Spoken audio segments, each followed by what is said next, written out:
ថ្ងៃមុនម្ដេចបងថាប្អូនថ្ងៃមុនថាប្អូនប្របងស្រឡាញ់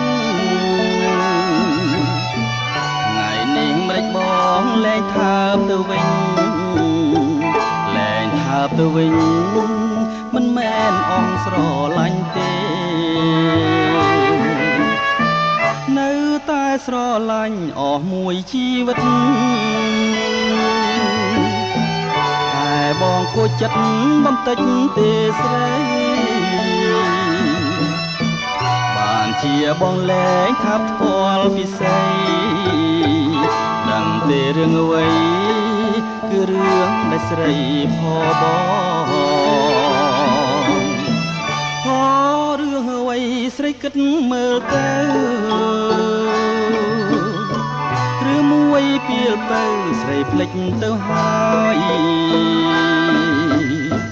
បងប្រាប់ទៅចុះណាប្រលឹងអើយគឺអូនមានគូម្ដងហើយមិនប្រាប់បងឡើយតែបងលួចដឹងយ៉ាងបងធ្វើអ្វីបងឈឺចិត្តណាស់អ្នកណាផបងតែប៉ះនួនល្អបងអត់ទោសអើយត្រូវអូនប្រយ័ត្នថ្ងៃមុខថ្ងៃក្រោយបងមិនបណ្ដោយឲ្យអូនខកតាមចិត្តទេ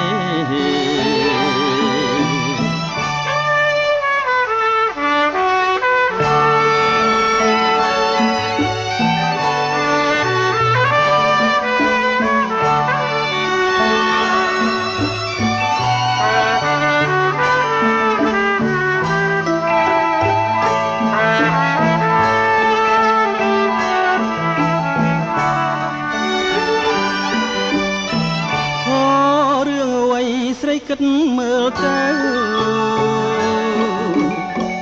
ឬមួយពីលទៅស្រីភ្លេចទៅហើយបងប្រាប់ទៅចុះណាប្រលឹងអើយគឺអូនមានគូម្ដងហើយមិនប្រាប់បងឡើយតែបងលួចដឹងយ៉ាងបងធ្វើអ្វីបងឈឺចិត្តណាស់អ្នកណាផបងតែប៉ះនួនអងបងអត់ទោសអើយត្រូវអូនប្រយ័ត្នថ្ងៃមុខថ្ងៃក្រោយបងមិនបណ្ដោយឲ្យអូនខកតាមចិត្តទេ